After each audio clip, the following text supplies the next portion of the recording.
할렐루야. 감사합니다.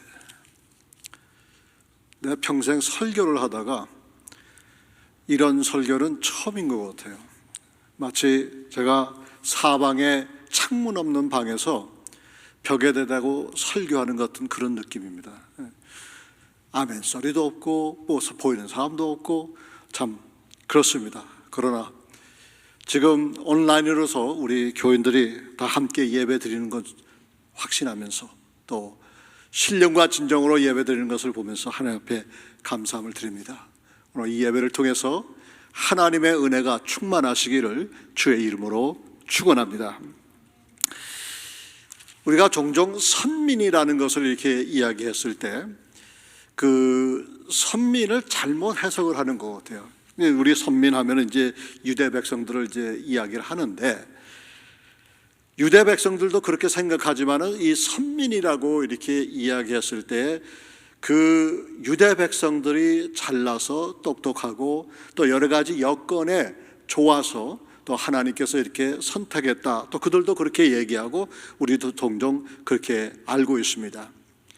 근데 사실 성경을 이렇게 묵상해 보면요, 성경에는 분명히 하나님께서 이스라엘 유대 백성들을 선택했을 때에 그들의 잘난 모습으로 선택한 것이 아니라고 했어요.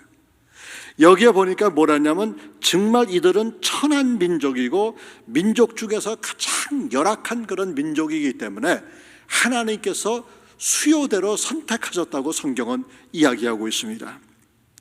그래서 이들의 역사를 가만히 살펴보면은 원래는 히브리 사람들을 갖다 핫비루라고 이렇게 얘기했습니다. 그러니까 핫비루라는 것은 몰래 스며들어온 그런 사람들 이렇게 이야기해가지고 핫비루가 나중에 변해가지고 히브루 이렇게 됐습니다.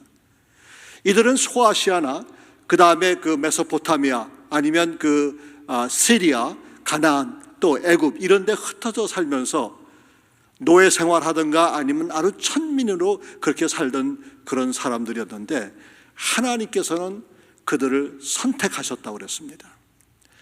하나님께서 선택하셨는데 그 선택이라는 것을 보면서 이들은 하나님 앞에 순종하고 살아가는 가운데 그들 자신뿐만 아니라 그 후대손들에게 하나님의 놀라운 축복과 그 모든 그 여건을, 또 좋은 여건을 가지고 이 민족을 이렇게 세워나간 것을 우리는 찾아봅니다. 오늘 말씀을 보니까 첫 말씀에 7절 말씀에 옛날을 기억하라, 역대와 연대를 생각하라, 내 아버지에게 물으라, 그가 내게 설명할 것이요 내 어른들에게 물으라, 그들이 내게 말하리로다 이렇게 얘기했어요. 이걸 보면서 옛날을 기억하라고 이렇게 이야기했는데, 여기에서 우리가 오늘 알고 싶은 것은 오늘 예배를 통해서, 메시지를 통해서 역사에서 우리는 무엇을 배울 수 있는가? 왜냐하면 사실 저와 여러분들이 이런 격리 생활을 하는 가운데 얼마나 몸이 답답하고 생활이 답답한지 모릅니다. 사실상 부부도 그렇고 가족도 그렇고 이제 이따금씩 봐야 되는데 눈 뜨고 눈 감을 때마다 항상 대면하다 보니까 이 참 힘든 거예요. 여러분도 힘드시죠? 아마 힘들 거야. 얘기는 안 해도 그럴 거예요. 그게 오미 쑤시고 조미 쑤신다는 얘기를 합니다, 여러분들. 근데 오미 쑤시고 조미 쑤신다는 것을 제가 직접 경험을 했는데, 제가 학교 일 때문에 7월 초순에 캔사스를 다녀왔습니다.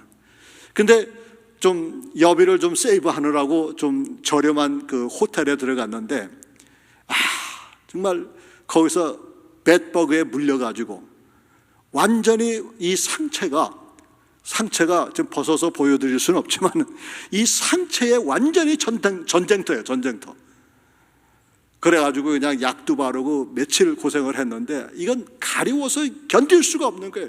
조미 쑤시고 오미 쑤시고 막 그러는 거예요. 우리는 지난 과거를 통해서 봤을 때 역사를 무시하는 그런 이 마음에 그게 있습니다. 많은 젊은 세대, 특별히 21세기에 사는 젊은 세대들은 뭘 생각하냐면, 왜 지난 과거는 다 과거다 이게. 우리는 지금 현재가 중요하고 앞으로 나아갈 방향이 더 중요하다 이렇게 생각을 합니다. 그래서 지난 과거는 별 큰 의미가 없어요, 자기들의 삶 속에는. 그런 세대에 살고 있는 사람들에게 왜 옛날을 기억하라고 했느냐 하면은, 특별히 믿는 사람들은 지난 과거에 우리 하나님께서 우리 삶 속에 어떻게 역사하시고 우리를 어떻게 사랑하시고 우리를 어떻게 인도하시고 오늘 이 시간까지 내가 숨을 쉬고 순간순간마다 살아갈 수 있는 그 모습을 만들어주신 그 은혜를 잊지 말라고 우리 하나님께서는 이렇게 옛날을 기억하라고 이렇게 했습니다. 그런 가운데 뭐라고 한 걸음 더 나가서 그러냐면, 역대와 연대까지 구체적으로 기억할 뿐만 아니라 모르면은 내 아비에게 묻고 모르면은 어른들에게 물어서라도 그 은혜와 옛날에 있었던 그 일들을 기억하라, 이런 얘기입니다. 우리 가운데서 옛날을 기억하는 가운데 안 좋은 그런 기억들이 있습니다. 그렇기 때문에 우리 한국 민족들은 특별히 최근에 와서, 근대에 와서 딱 두 가지 사건을 통해서 그것이 한에 맺혀 있어요. 하나는 일제 강점기 동안에 36년 동안에 36년이죠? 36년이요? 38년이요?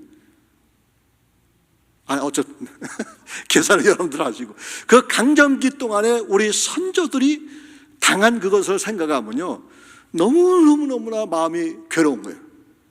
또 6.25도 마찬가지 아니에요? 6.25도 지금 요즘 젊은이들은 뭐라고 하냐면 이게 북침이지 남침이 아니었다고 이렇게 얘기하는 거예요.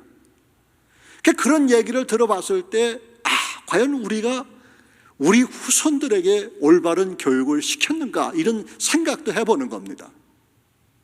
오래전에 제가 한국을 방문했을 때 백마고지를 방문했습니다. 특별히 백마고지를 가고 싶어 했던 것은 제 선친께서 군에 계셨을 때 거기서 그 전쟁터에서 거기서 싸우셨다는 그 말씀을 하셨기 때문에 가보고 싶었습니다. 거기서 가보니까 아예 산등성이 원래는 산이었는데 이게 완전히 언덕으로 변해서 얼마나 포로 때렸는지. 근데 참 그 놀라운 것 중에 하나는, 제가 그 가본 곳에 인민군 사무소가 있었고 거기에 이 아주 낡은 기차가 있었고, 그 다음에 여러 가지 그 상황들이 있었습니다. 그래서 제가 거기 인도하시는 그 장로님이신데, 그분이 육군 대령이신데, 그분한테 물어봤어요. 왜 이걸 치우지 않고 이렇게 뒀느냐? 그랬더니 자기네는 있는 그대로 보여주면서 후세들에게 우리 선조들이 이런 생각을 하고 이런 싸움터에서 이런 경험을 했기 때문에 이거를 잊지 않기 위해서 했다, 그런 얘기예요. 그래서 그분이 얘기하신 것 중에 하나가 뭐냐면, 우리는 다 용서하지만은 이런 사건만큼은 우리는 기억해야 된다, 그런 얘기예요.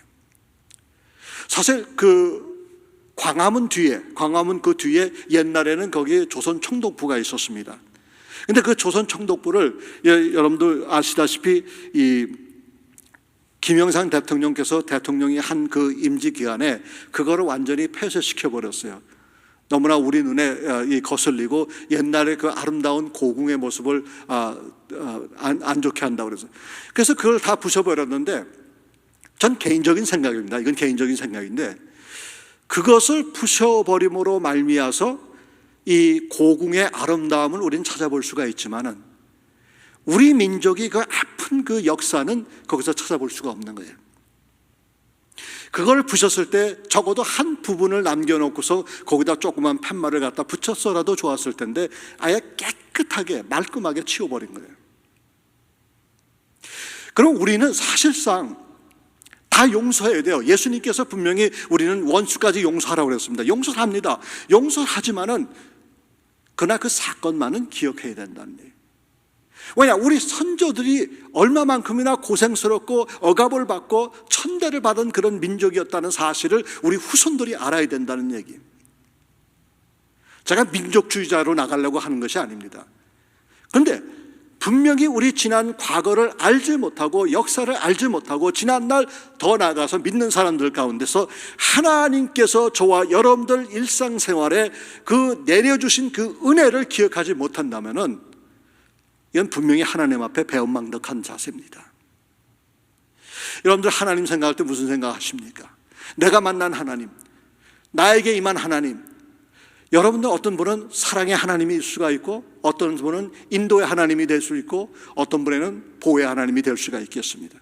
그거 여러분들 마음이에요. 우리 같은 하나님이지만 내가 체험한 그 하나님, 그러나 이 부족한 인생이 체험한 그 하나님은 여기까지 도움의 돌이 되신 여호와 하나님, 원어로 얘기해서 에베네셀의 하나님, 이렇게 되어 있는 거예요.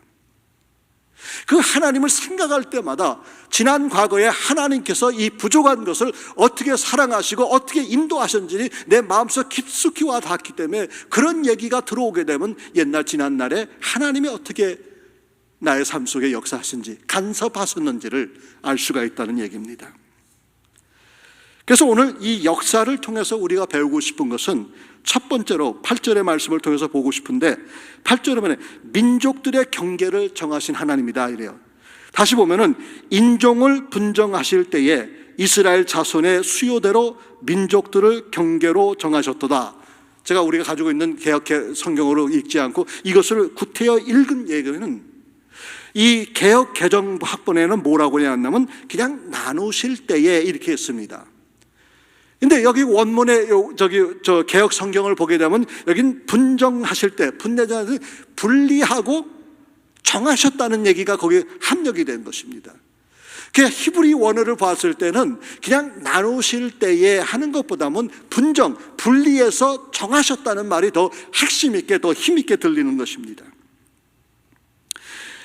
하나님이 이스라엘 민족을 선택하시고 그 열방중에 인택하신 다음에 그의 울타리를 만드시고 거기에 분깃을, 기업의 분깃을 허락하셨다는 것입니다. 사실상 저와 여러분들은요, 하나님의 은혜에 보답할 만한 아무런 게 없습니다. 내가 하나님을 찾아나간 것이 아니고 내가 하나님을 먼저 사랑한 것이 아니란 말이에요. 하나님이 먼저 찾아오시고 하나님 섭리 가운데서 내 인생에서 나라는 존재를 선택하셔가지고 택하셔서 죄악의 구덩이에서 나를 끄집어내서 주님의 평안 가운데 푸른 초장과 잔잔한 물가로 인도하신 분이 바로 살아계신 하나님이시란 말이에요. 그러니까 저와 여러분들은 어떻게 보면 오늘 에바 선교사님이 찬양한 거하고 비슷한 거 아니에요. 하나님이 왜 나를 사랑한지 모르는 거예요. 예수 그리스도가 십자가에서 왜 돌아가신지 그걸 모르는 거예요. 그것만 알기만 하면 복음이라는 게 다른 게 없어요. 십자가 사건에서 그리스도의 사랑이 얼마나 크고 놀라운지 그것만 생각한다 그러면 복음의 그 진수를 우리는 알 수 있는 것입니다. 하나님께서 분명히 여기 8절에 했지만 여호와의 분깃이라고 그랬고, 또 9절에 가보니까 야곱을 택하셨다는 얘기예요. 하나님께서 나를 선택했기 때문에 오늘의 내가 있는 것입니다. 내가 잘나서 선택받은 게 아니에요. 내가 기술이 좋고 예능이 발달하고 또 능력이 있어서 하나님께서 나를 불러쓴 게 아니에요. 그래서 저는 이런 얘기를 종종 합니다. 무슨 얘기를 하냐면, 우리 하나님이 얼마나 기가 막힌 사람이냐면 참으로 부족하고 연약한 그 심령을 불러서 훈련시켜서 주의 사역에 합당하게끔 쓰임받게 하시는 그런 하나님이시다 그래요. 근데 이것을 보게 되면 교회 안에 높낮이가 없고 누가 잘났고 못났고 이런 게 전혀 없는 거예요. 우리 모두는 예수 그리스도 안에서 다 평등하단 말이에요. 다 똑같단 말입니다.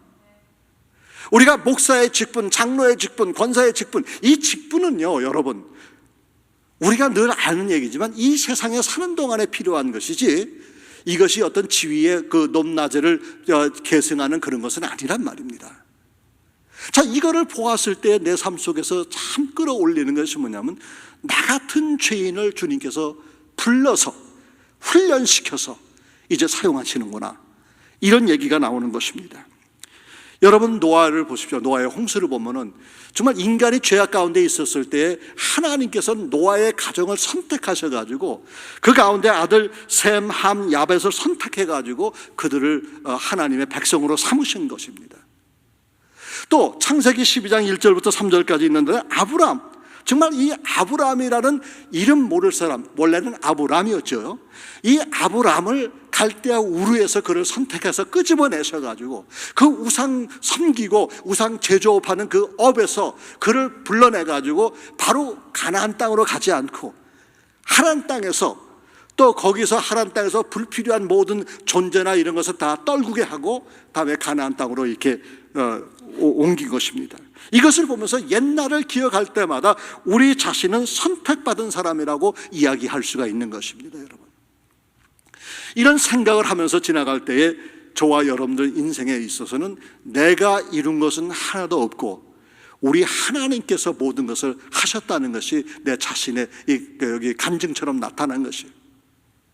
그러니까 우리가 믿음이 연약하다, 믿음이 많다, 내가 오늘 예배 드리면서 시험 받았다, 안 받았다, 이런 얘기를 할 필요가 없는 것이, 그런 얘기를 하는 사람은 복음의 진수를 잘 모르기 때문에 그런 얘기를 하는 겁니다. 생각해 보세요. 내가 하나님이 나를 선택하시고 하나님이 나를 사랑하시고 하나님이 나를 불러서 나를 훈련시켜서 주님의 사역을 맡겼는데 나라는 존재가 시험받을 만한 요소가 없다는 얘기입니다. 혹 그런 일이 있다도 그 당시는 내가 좀 기분이 나쁠지 몰라도 금방 잊어버려야 되는 것이 저와 여러분들의 신앙의 자세라고 저는 생각을 합니다. 이런 가운데서 하나님께서는 또 좀 우화적인 얘기지만은 이 유석근 목사님이라고 있어요, 한국에. 근데 저는 만나보지도 못했는데 그분이 무슨 책을 썼냐면 또 하나의 선민 아리랑 민족 이렇게 썼습니다. 자, 그 내용을 가만히 살펴봤을 때에 그 내용 자체를 보면은 물론 그 중에는 이제 언어학적으로 증명이 된 것도 있지만 아직 증명되지 못한 것도 있어요. 근데 그 사람이 주장하는 것 중에 하나 뭐냐면 이 아리랑이라는 그 노래가 가사가 원래는 우리가 생각했던 그런 뜻이 아니라 알이랑 알리랑 알랄이요 이렇게 된다는 얘기예요. 그러니까 이 알이 뭐냐? 그러니까 이 사실 여러분들 생각할 때 이 알은 뭐하고 비슷하냐면 히브리 원어의 엘하고 비슷합니다. 엘은 뭐예요? 하나님이 아니에요, 그죠? 근데 이 엘이 이 노아 홍수 지나면서 알로 변한 거예요. 그래서 알이랑인데 여기서 알은 하나님이고 그러면 이랑이라는 말이 무슨 뜻이냐 했을 때 이랑이라면 누구와 함께 걷다 이런 얘기라는 거예요. 언어학적으로 얘기한다 그러면. 그러니까 알이랑에서 이게 아르랏, 아리앗, 아르렛 이렇게 해서 아르랏 산이 이렇게 돼버린 거예요. 그러니까 이 사람의 주장은 뭐냐면 이 최초의 찬송가가 뭐냐 했을 때 아리랑이다 이렇게 얘기합니다. 기분 좋죠? 네? 뭐 그걸 꼭 믿으라는 얘기는 아니지만 이렇게 하나님께서 이랬는데 이 역사를 봤을 때 역사를 가만히 보게 되면 이런 게 있습니다. 실질적으로 이스라엘 3족에 봤을 때는 3족의 계열을 보면 아르바삭이 있고 셀라가 있고 에벨이 있고 벨렉이 있단 말이에요.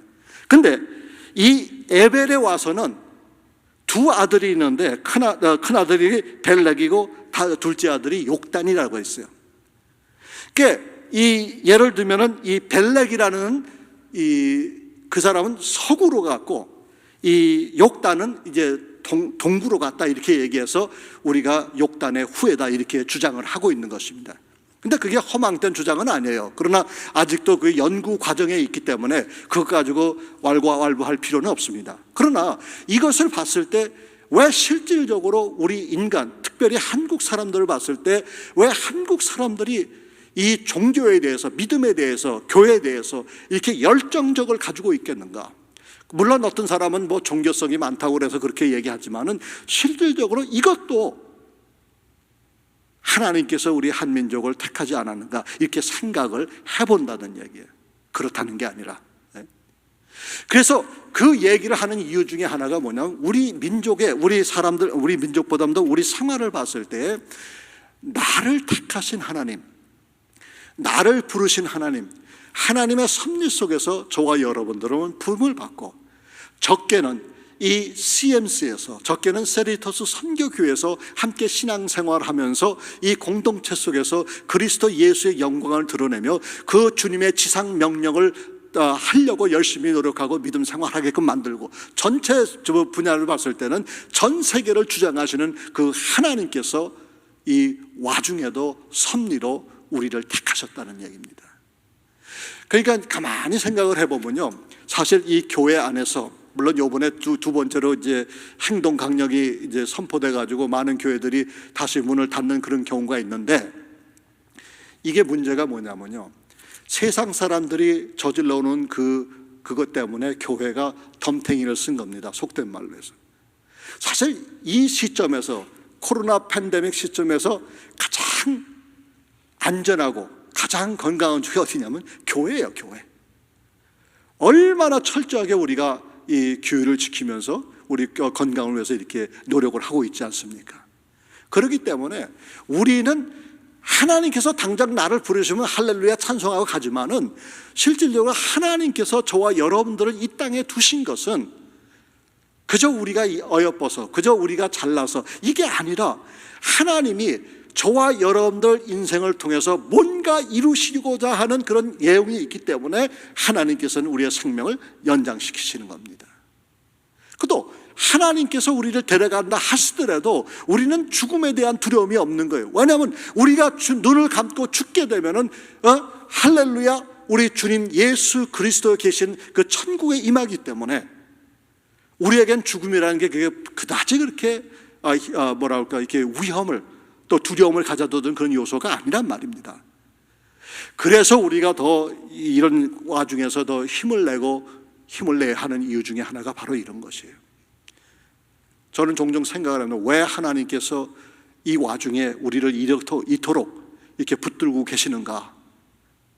얼마든지 이 팬데믹을 거두어 가실 수 있는데 아직도 이것이 계속 번져나가는 가운데 사람들에게 두려움을 주고 있다는 얘기입니다. 그런데 우리는 그렇지 않잖아요.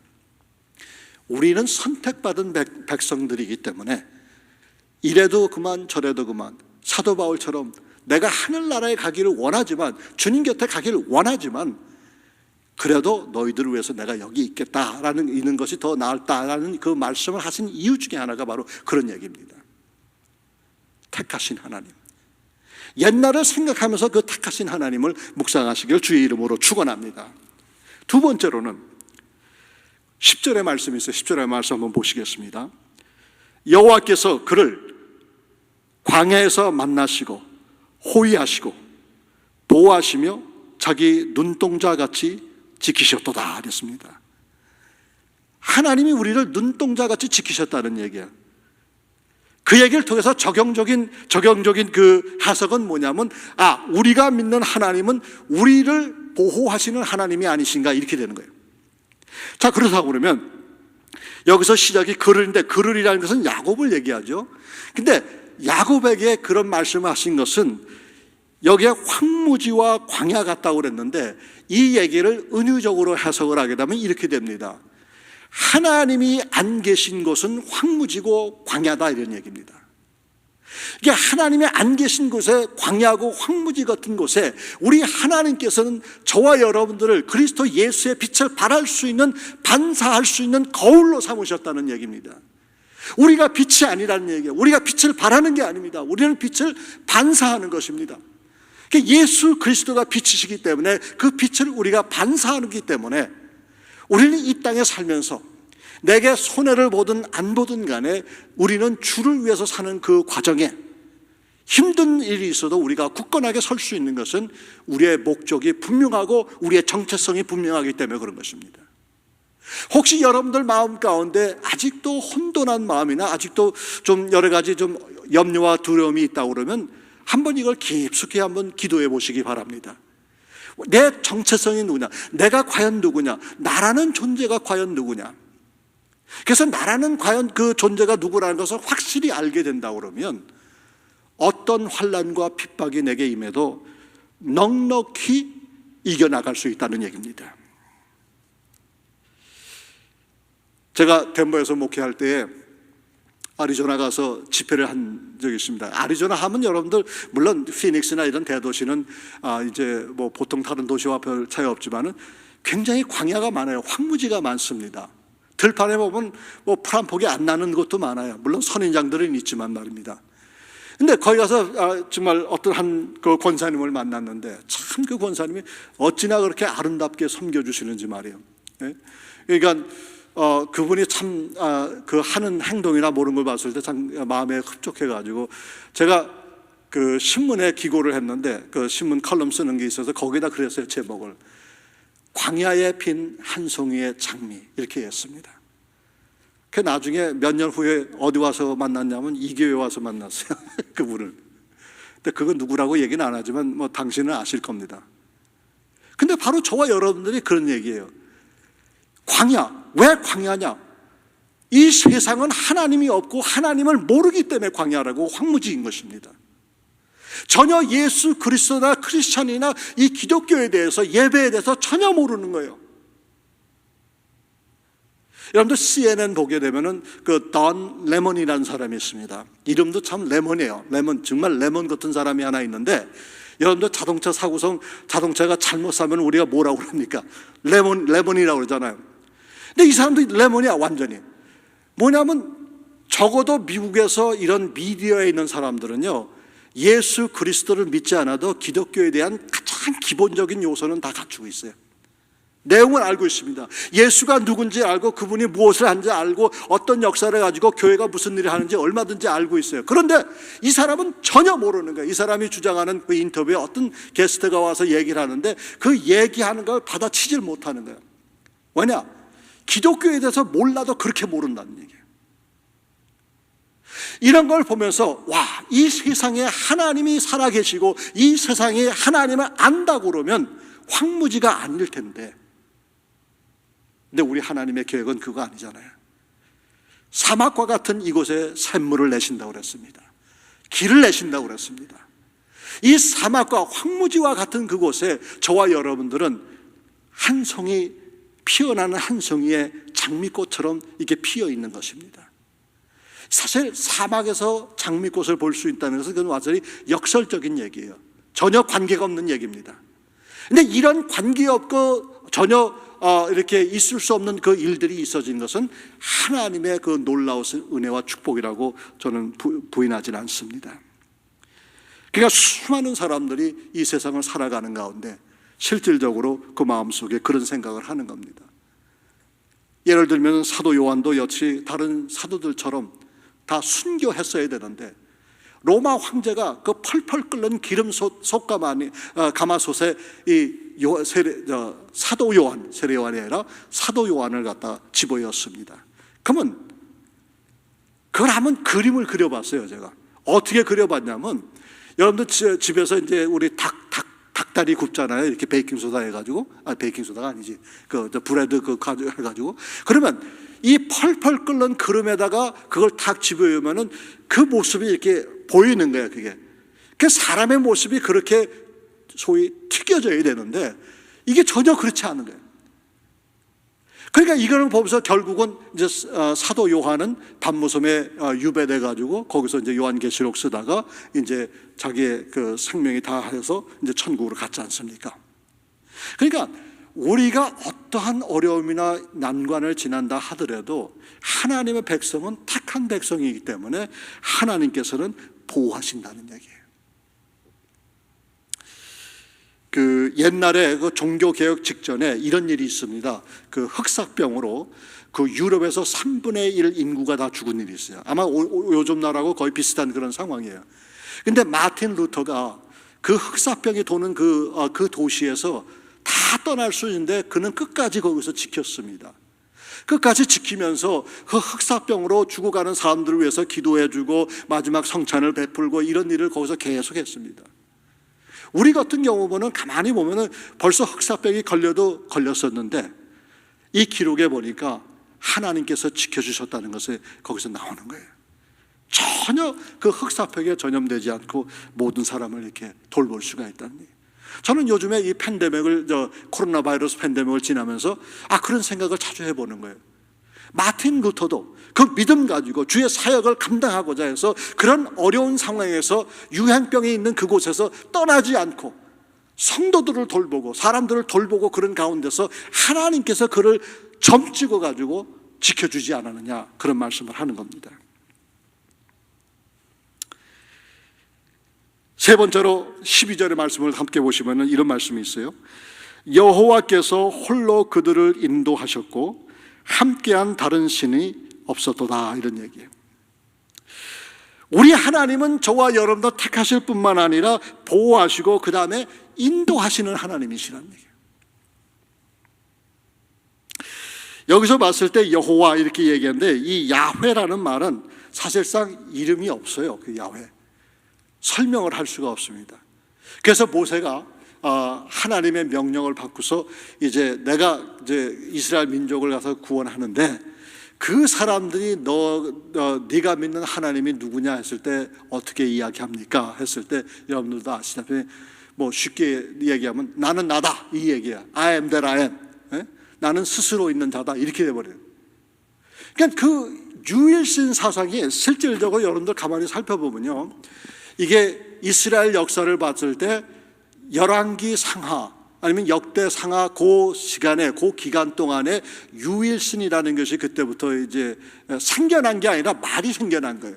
왜냐하면 그 당시에 야훼라는 그 하나님이, 우리가 믿는 야훼 하나님도 있었지만은 그 이스라엘 남부 네게부 지방에 야훼라는 신이 있는데, 그 신이 다른 여러 잡다한 신과 같이 만신전 안에 이렇게 모셔진 그런 신이라는 얘기예요.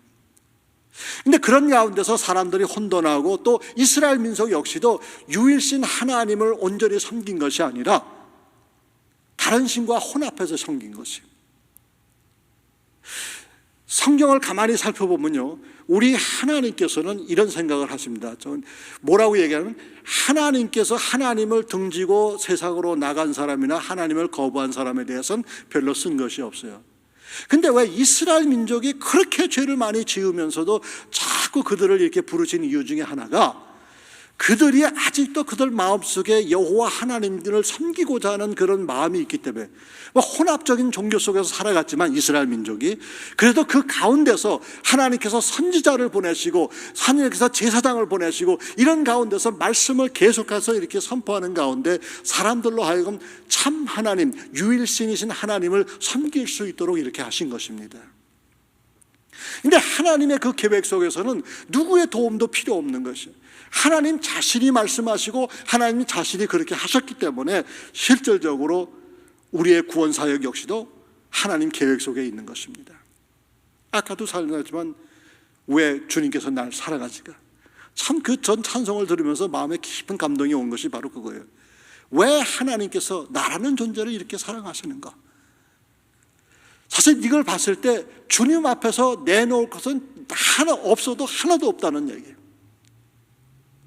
이 다음에 아니면 우리가 언제 하나님의 계획 속에서 이제 주님 존전에 선다고 합시다.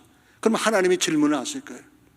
내가 너에게 60년, 70년, 80년, 100년의 세상을 그 삶을 주었는데 너는 무엇하다 이 세상에 하늘나라 왔느냐 했을 때, 대개 우리는 이렇게 얘기하죠. 하나님, 저는 열심히 교회를 섬겼습니다. 선교도 했습니다. 전도도 했습니다. 헌금도 많이 했습니다. 이렇게 어떻게 보면 업적을 많이 이렇게 이야기할 수 있을 것 같아요. 저도 그 속에 포함되는데, 뭐가 포함되냐면 우리가 지난 쭉 지나오는 가운데 초대교회부터 이제 역사를 쭉 보면요, 이 교회가 변질됐어요. 어떻게 변질됐냐면 순수한 초대교회의 어떤 성격을 떠나가지고 제도주의적인 교회로 돼버렸다는 얘기예요. 그러니까 제도주의적인 교회로 되다 보니까 우리가 순수하게 주님을 사랑하는 그 마음이 없고 이 제도를 통해서 움직이는 그런 신앙생활로 변해버렸다는 얘기예요. 그러다 보니까 자연적으로 목사인 나 자신도 하나님 앞에 섰을 때 그런 얘기를 하지 않을까 생각을 하는 거죠. 내가 남들보다 더 많이 선교지 다니고, 내가 남들보다 더 많이 어쨌든 간에 전도도 하고, 어쨌든 간에 말씀을 요청하는 데는 어느 곳이든 세상 끝까지 간다고 이렇게 해왔는데, 이것을 먼저 내세울 것 같아요. 근데 우리 하나님은 익스펙테이션이 다른 것 같아요. 우리 하나님은 우리가 해놓은 업적보담도 네가 이 세상에 살아가면서 70년, 80년, 100년의 세월을 살면서 네가 얼마나 나를 의지하고 살았느냐, 의지하고 살았느냐, 아마 그것을 우리에게 물으실 것 같아요. 나 생각해요. 그건 저는 저기도 포함해요. 이제 어떤 데 보면요, 이 코로나 바이러스 팬데믹 때문에 항상 집에 있다 보니까 여러분들은 그렇지 않겠지만은 저는 점점 게을러지는 것 같아요. 지금 당장 일을 해야 되는데 조금 있다 하지, 좀 누웠다 하지, 좀 낮잠 자다 하지, 이러다 보면 하루 이틀 일주일이 얼마나 빨리 가는지 몰라요. 주일 예배 드리고 나면 그 다음에 또 주일이야. 뭐 여러분들은 그렇지 않겠지만 저는 그렇다는 얘기예요. 그렇게 보면서 사람이 점점 나태해지려 가는 거예요. 이런 걸 보면서 우리 하나님께서는 종종 우리에게 간단한 그 어려움을 허락하면서 우리로 하여금 정신 차리고 바로 주님 앞에 바로 설 수 있기를. 왜냐하면 이제 주님 오실 날이 머지 않았기 때문에, 주님의 재림이 내 피부로 느끼는 그런 시점에서 우리가 왔다는 얘기예요. 제 아무리 과학이 발달하고 제 아무리 우리가 이제 화성까지 목성까지 간다고 이렇게 얘기하지만은 실질적으로 인간의 죄에 대해서는 그 누구도 해결할 수 있는 해결책이 없는 겁니다. 존 뉴턴이라는 사람이 있습니다. 그 존 뉴턴이라는 사람은 원래 노예 상인이었어요. 아프리카에서 노예를 사가지고 노예들을 이제 배 밑창에다 집어넣고서 신대륙 미국 아메리카에 와가지고 그걸 이제 팔아가지고 이제 노예 생활을 하셨는데, 이거는 수십 년 동안 했다가 그가 한번 어떤 사람이 토마스 아 캠프라는 그 작가가 쓴 그 얘기가 있어요. 그리스도를 본받아, Imitating of Christ라는 책을 소개받았어요.